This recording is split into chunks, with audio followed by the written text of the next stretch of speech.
Pilipinas, una sa ating mga balita.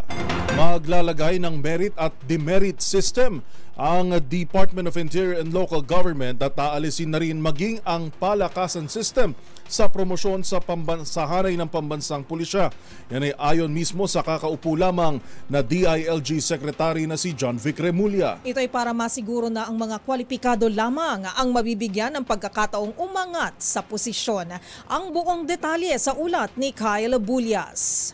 Aalisin na ang palakasan system pagdating sa promosyon sa loob ng Philippine National Police.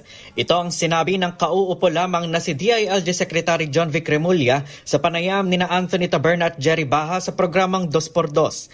Ayon kay Remulla, maglalagay sila ng merit at demerit system para matiyak na ang mga kwalipikado lamang ang mabibigyan ng pagkakataong umangat sa kanilang posisyon. As long as wala kang kasong matindi, popromote ka. Saka kahit may kaso, napopromote diba? So, we want to set a merit and demerit system na kung sino na talaga-qualified, siyang mapopromote. And that goes also with the structural reforms that we want to do kung para mas active siya. Not everything is based on merit.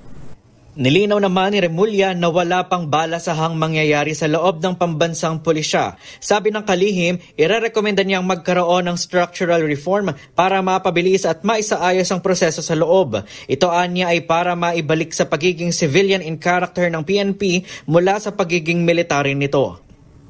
Para sa MBC TV Network News, ito si Kyle Bullias, una sa Pilipinas, una sa Pilipino.